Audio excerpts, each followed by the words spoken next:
तो बच्चों यहाँ पर हम लोग एक इम्पॉर्टेंट डेरिवेशन आपके सामने डिस्कस करेंगे और वो डेरिवेशन है टर्मिनल वेलोसिटी का। तो टर्मिनल वेलोसिटी का जो कॉन्सेप्ट है बहुत इंपॉर्टेंट कॉन्सेप्ट है। उसमें देखिए क्या है यहाँ पर जो हम लोग को समझना है। उसमें देखिए ये होता है कि जैसे आप यहाँ पे डायग्राम में देख सकते हैं कि डायग्राम में आपको एक बीकर दिख रहा होगा। इस बीकर में एक बॉल है। बॉल कैसी होती है? तो बॉल याद रखिएगा स्फेरिकल बॉल होना ज़रूरी है। ठीक है? ये हमारा असम्पशन है कि जो बॉल है वो स्फेरिकल होगी, मतलब जो ऑब्जेक्ट है वो स्फेरिकल होगा। अब इस ऑब्जेक्ट को जब इस वाटर में ड्रॉप किया जाता है तो क्या होता है, एक ऐसा पॉइंट ऑफ टाइम आता है जब इस बॉल की वेलोसिटी या इस स्फेरिकल बॉल ऑब्जेक्ट की वेलोसिटी कांस्टेंट रहती है। ठीक है? और उस कांस्टेंट वेलोसिटी को क्या कहा जाता है? टर्मिनल वेलोसिटी कहा जाता है। इसको रिप्रेजेंट करते हैं v और स्मॉल, मतलब कैपिटल टी या स्मॉल टी, आप जैसे रिप्रेजेंट करना चाहें कर सकते हैं। इसी का हम लोग को डेरिवेशन, मतलब इसी का हम लोग को फॉर्मूला डिराइव करना है। अब देखिए जब वेलोसिटी कांस्टेंट हो जाएगी तो इस बॉडी पे कुछ कुछ फोर्सेस लगेंगे। ठीक है? क्योंकि नेट फोर्स क्या हो जाएगा? नेट फोर्स जीरो हो जाएगा। क्यों जीरो हो गया? क्योंकि वेलोसिटी कांस्टेंट है। वेलोसिटी कांस्टेंट है, इसका मतलब एक्सेलरेशन क्या है? बॉडी का जीरो है। और एक्सेलरेशन कब जीरो होता है? जब नेट फोर्स जीरो होता है। अब नेट फोर्स कब जीरो होगा? जब ऊपर जितने फोर्स लग रहे हैं और वो नीचे वाले फोर्स के बराबर होंगे। अब देखिए जब बॉडी नीचे गिर रही है तो नीचे जो फोर्स लग रहा है वो कौन सा है? mg है। ठीक है? Where m is the mass of body. m जो है वो बॉडी का मास है। और जो ऊपर जो फोर्स लग रहे हैं वो कौन से हैं? ड्रैग फोर्स है और अपथ्रस्ट फोर्स है। ठीक है? m मास हो गया और g ग्रेविटी हो गई। अब देखिए ड्रैग फोर्स का हमको फॉर्मूला पता है, वो क्या होता है? 6 पाई ईटा RV होता है। ये हमको कहाँ से पता है? तो जो आप लोग ने एक बहुत इंपॉर्टेंट डेरिवेशन देखा होगा स्टोक्स लॉ का, वहां से ये चीज हम लोग ने डिराइव करी थी। और ये अपथ्रस्ट फोर्स है। अपथ्रस्ट फोर्स का फॉर्मूला क्या होता है? वॉल्यूम ऑफ सॉलिड, जो इसके अंदर डूबा हुआ है तो पूरा ही वॉल्यूम डूबा है, इनटू डेंसिटी ऑफ लिक्विड, जो लिक्विड में डूबा है उसकी डेंसिटी, इनटू जी। तो ये फॉर्मूला भी आप लोग को याद रखना है। अब मान लेते हैं कि इस सॉलिड की जो डेंसिटी है, ठीक है, इस सॉलिड की डेंसिटी मान लेते हैं, इसको रो से रिप्रेजेंट कर दिया। और जो लिक्विड की डेंसिटी है उसको हम लोगों ने मान लीजिए सिग्मा से रिप्रेजेंट कर दिया। अब कैसे इस डेरिवेशन को हम लोग करेंगे समझिएगा। तो जो नेट फोर्सेस हैं डाउनवर्ड डायरेक्शन में वो आपको दिखाई पड़ रहा होगा। W इज इक्वल टू क्या कह सकते हैं? ड्रैग फोर्स कह सकते हैं, प्लस और क्या कह सकते हैं? अपथ्रस्ट फोर्स कह सकते हैं। ठीक है? अब देखिए W जो है वेट ऑफ द बॉडी है, वेट ऑफ द बॉडी को क्या कह सकते हैं? mg कह सकते हैं।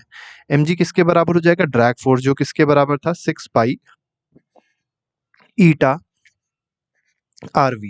अब देखिए जो वेलोसिटी है, यही आपकी कौन सी वेलोसिटी है? ये टर्मिनल वेलोसिटी, यही हम लोग को फाइंड आउट करनी है।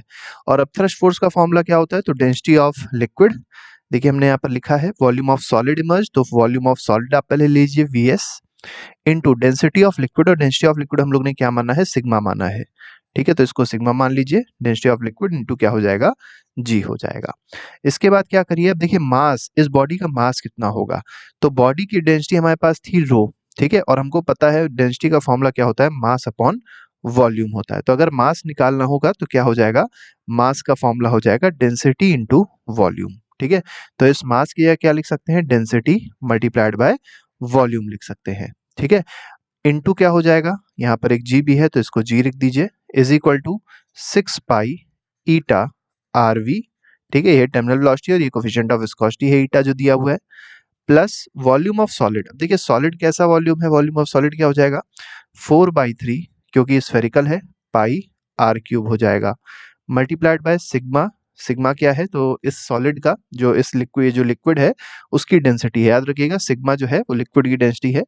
यहाँ पे देखिए हम लोग ने बता भी दिया है, इसको मेंशन कर दिया है कि this is the density of liquid.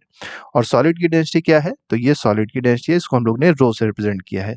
तो ये सॉलिड की डेंसिटी है रो। ठीक है? तो अब थ्रस्ट फोर्स वाला फॉर्मूला लगाया था तो वॉल्यूम हो गया, यहाँ पर हमारे पास सिग्मा मतलब डेंसिटी हो गई, मल्टीप्लाइड बाय किससे कर देंगे? जी से कर देंगे। अब देखिए यहाँ पर भी डेंसिटी है और यहाँ पर भी वॉल्यूम है। अब ये वॉल्यूम कौन सा था? तो बॉडी का वॉल्यूम है। बॉडी का वॉल्यूम क्या हो जाएगा? 4/3 पाई R क्यूब फिर से हो जाएगा, मल्टीप्लाइड बाय क्या हो जाएगा? जी हो जाएगा, और इधर क्या आ जाएगा? 6 पाई ईटा RV आ जाएगा, और साथ ही साथ ये भी उतर जाएगा 4/3 पाई R क्यूब, ठीक है, इंटू सिग्मा इंटू जी आ जाएगा। अब क्या करना है? इस वाले टर्म को पूरा पूरा उधर की ओर भेज देना है। तो देखिए जब भेजेंगे तो क्या मिलेगा, किस तरीके से आपका एक्सप्रेशन आने वाला है उसको देखते हैं। तो देखिए इस वाले टर्म में और इस वाले टर्म में कॉमन क्या क्या है? तो 4/3 पाई R क्यूब तो कॉमन है और जी भी कॉमन है।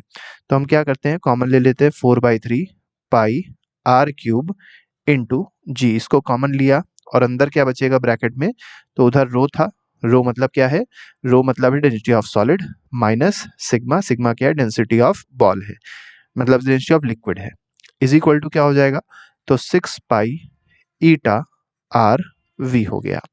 अब आप देखिए ये पाई और ये पाई कट गया, यहाँ पर आप देख सकते हैं आर है और यहाँ पर आर क्यूब है, तो बचेगा आर स्क्वायर। ठीक है, अब आप क्या करिए 6 को नीचे की ओर भेज दीजिए, ये जो 6 है डिनोमिनेटर में चला जाएगा और ये जो ईटा है भी डिनोमिनेटर में चलाएगा, तो आपको टर्मिनल वेलोसिटी का डेरिवेशन मतलब एक्सप्रेशन मिल जाएगा। तो इधर बचा टर्मिनल वेलोसिटी और इधर क्या बचा 4/3 बचा, मल्टीप्लाई हम लोग ने क्या क्या नीचे भेज दिया, 6 को नीचे भेजा और ईटा को भी नीचे भेजा।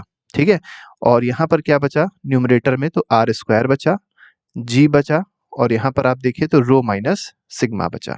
ठीक है, इसको आप ऐसे करके पूरी लाइन खींच लीजिए जिससे आप सेपरेट कर सके न्यूमरेटर और डिनोमिनेटर को। तो इसको अगर सॉल्व करेंगे तो देखिए 2 से पहले आप इसको कट करिए, तो 2 2 जा 4, 2 3 जा 6। अब ये बचा 2/9 आया। ठीक है, क्योंकि देखिए 3 3 जा 9 हो जाएगा, आर स्क्वायर इंटू जी, आपको दिख रहा होगा आर स्क्वायर जी है, अपॉन ईटा है, ईटा मतलब कोफिशिएंट ऑफ विस्कोसिटी है, और रो माइनस सिग्मा है। तो ये आपका एक्सप्रेशन हो जाएगा किसका, टर्मिनल वेलोसिटी का। तो टर्मिनल वेलोसिटी का इस तरीके से हम लोग आसानी से डेरिवेशन कर सकते हैं, जो अभी हम लोग ने आपको करके दिखाया। तो ये हमारा प्रॉपर डेरिवेशन था किसका, टर्मिनल वेलोसिटी का। और कहीं ना कहीं ये बहुत ज्यादा इंपॉर्टेंट डेरिवेशन है, इसको याद रखिएगा। Terminal velocity is equal to 2/9, r क्या है, रेडियस है इस बॉल का। ठीक है, इस बॉल का रेडियस क्या था, कैपिटल आर था, वही हम लोग ने यहाँ पर लिया है। जी ग्रेविटी होती है, acceleration due to gravity. Eta coefficient of viscosity होती है फ्लूइड की। रो क्या है, डेंसिटी ऑफ सॉलिड है। ठीक है, और सिग्मा क्या है, ये जो सिग्मा हमने बनाया this is density of fluid या लिक्विड। तो इस तरीके से हम लोग इस क्वेश्चन को आसानी से कर सकते हैं, इस डेरिवेशन को आसानी से कर सकते हैं। बाकी और भी बहुत सारे डेरिवेशंस हैं जो प्लेलिस्ट में लगा दिए गए हैं, उसको आप लोग देख सकते हैं और अपनी तैयारी और अच्छे से कर सकते हैं।